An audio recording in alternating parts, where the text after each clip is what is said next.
Hello everyone, welcome back. Study ম্যাথামেটিক্সে প্রত্যেকে স্বাগত জানিয়ে ক্লাস 6 থেকে chapter 21 page number 239 video part number 9 করব। আজকে আমরা হাতে কলমে এখান থেকে করব। একই মাপের 15 গ্লাস জলের সাথে 3 গ্লাস সিরাপ মিশিয়ে শরবত তৈরি করলাম। শরবতে জল ও সিরাপের অনুপাত খোঁজার চেষ্টা করি।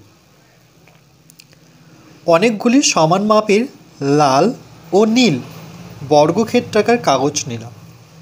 ধরি 1 গ্লাস জল, যে পেপারটি নেওয়া হলো এখানে লাল, ও 1 গ্লাস শরবতের জন্য নীল একটি কাগজ নেওয়া হলো।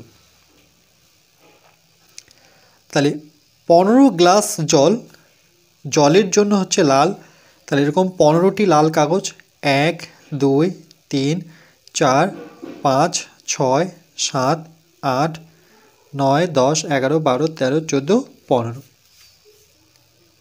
কাগজগুলো লাল। 3 গ্লাস সিরাপ, তাহলে সিরাপ এর জন্য শরবত যেহেতু, তাহলে সেটা কি নীল, তাহলে 3টি সমান মাপের কাগজ 1 2 3, সেই কাগজগুলোর রং কি নীল। তাহলে 15 গ্লাস জলে 3 গ্লাস সিরাপ সমান ভাগে ভাগ করে রাখি। 15 গ্লাস জলের সাথে 3 গ্লাস সিরাপ মেশাতে হবে।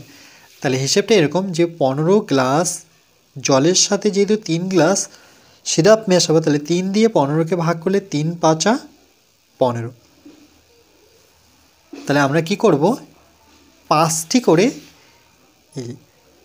3 গ্লাস সিরাপ সমান ভাগে ভাগ করে রাখি, অর্থাৎ 15 গ্লাস জলকে সমান 3 ভাগ করি ও প্রত্যেক ভাগের সঙ্গে 1 ভাগ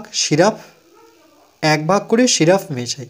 যেহেতু 3 5 15, তাহলে এই যে কার্ডগুলো আছে, এই রঙিন কার্ডগুলো আমরা 1 2 3 4 5 মানে একটা লাইনে 5টি করে একটি লাইনে 5টি করে কার্ড রাখবো, এরকম 3 বার রাখবো।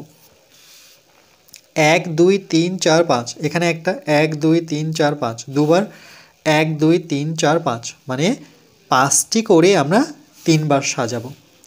এবার 3 ভাগ করে আর প্রত্যেক ভাগের সঙ্গে 1 ভাগ সিরাপ মেশাই। এটা তো সিরাপ, তাহলে এই যে 1 ভাগ সিরাপ দিলাম, প্রত্যেকটি ভাগের মধ্যে 1 ভাগ করে সিরাপ দেওয়া আছে। তাহলে লাল 1 2 3 4 5, তাহলে প্রতি ভাগে জলের পরিমাণ, এটা তো জলের পরিমাণ, লাল কার্ডের জন্য জল আর নীল কার্ডের জন্য সিরাপ। তাহলে প্রতি ভাগে জলের পরিমাণ টু সিরাপের পরিমাণ, তাহলে জলের পরিমাণ হচ্ছে 5 আর সিরাপের পরিমাণ 1, অর্থাৎ জল ও সিরাপের পরিমাণের অনুপাত হচ্ছে 5:1। দেখো প্রত্যেকটাতে 5:1, 1 2 3 4 5, এটা হচ্ছে জল আর এটা হচ্ছে নীলটা হচ্ছে সিরাপ, তাহলে 5:1 হচ্ছে।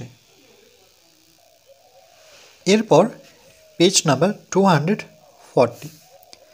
কিন্তু যদি 10 লিটার জল নেওয়া হতো, তাহলে জল ও সিরাপ 5:1 অনুপাতে মিশিয়ে শরবত তৈরি করতে কতটা সিরাপ মেশাবো দেখি।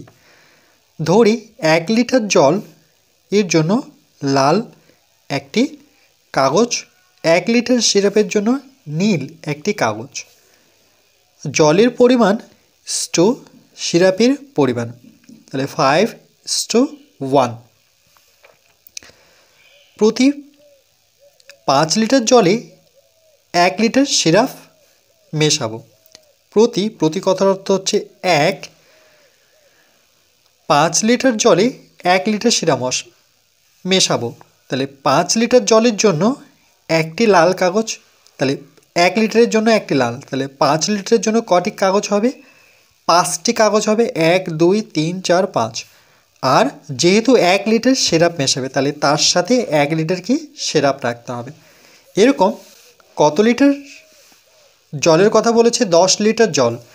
তাহলে দেখো এই পুরো ঘরের মধ্যে 10 লিটার জল নেওয়া হয়েছে, 1 2 3 4 5, 1 2 3 4 5, আর এখানে বলেই দেওয়া আছে যে 5 লিটার জলে কিন্তু 1 লিটার সিরাপ রাখতে হবে।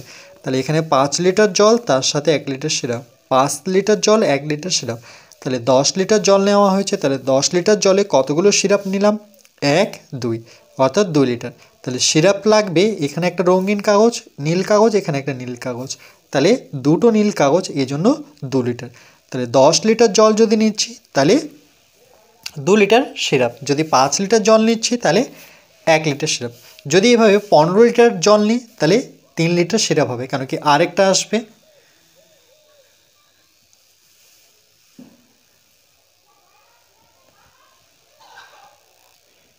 এরপর পরবর্তী পার্ট নাম্বার 10-এ আমরা নিজে করি 21.1 এর অঙ্কগুলো করব।